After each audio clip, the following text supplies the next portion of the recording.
ওসমান হাদি নামের বন্ধুটার সাথে কোনোদিন মোলাকাত হয় নাই।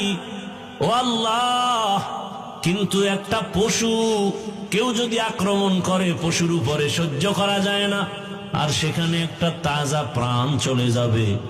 আয় আল্লাহ, এটা অন্তরকে মানানো যায় না। আয় আল্লাহ তাআলা, আপনার কুদরতের ফয়সালা। আয় আল্লাহ, আজকে শুনলাম তিনি দুনিয়াতে জিন্দা নাই। আয় আল্লাহ, তাকে শাহাদাতের মর্যাদা দান করেন। এরকম আমার কলিজার যত যুবক, তাদের নিরাপত্তার জন্য আপনি কুদরতের দরজা খুলে দেন রে আল্লাহ। আমার যুবকদেরকে দিনের খাদেম বানায় দেন। আয় আল্লাহ, প্রত্যেকটা যুবকের দেশের জন্য আপনি ঢাল বানায় দেন। আয় আল্লাহ, কত যুবকের কথা শুনলে কলিজাটা ঠান্ডা হয়ে যায়।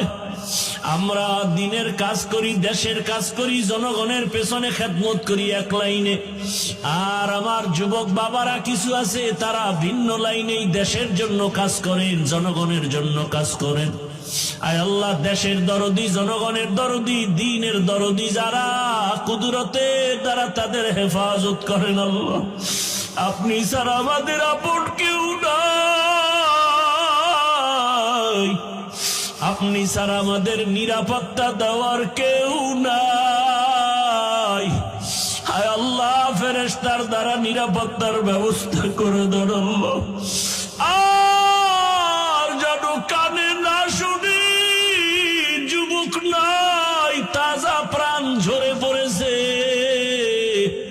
আলহামদুলিল্লাহি রাব্বিল আলামিন, আসসালাতু ওয়াসসালামু আলা সাইয়্যিদিল আমবিয়াই ওয়াল মুরসালিন ওয়া আলা আলিহি ওয়া আসহাবিহি আজমাইন। ইয়া আরহামার রাহিমিন, ইয়া আরহামার রাহিমিন, ইয়া আরহামার রাহিমিন। রব্বিরহামহুমা কামা রাব্বায়ানি সগীরা। ও দয়ার মালিক, গুনার বোঝা নিয়ে আপনার দরওয়াজায় হাত তুলেছি। কত উলামায়ে কেরাম, মুরব্বী, হাজী সাহেব, আমার কলিজার যুবক ছাত্র, পর্দার আড়ালের কত মা বোনেরা, আয় আল্লাহ মেহেরবানি করে আমাদের তওবা কবুল করে নেন, জীবনের গুনাহ মাফ করে দেন। আয় আল্লাহ, মাহফিল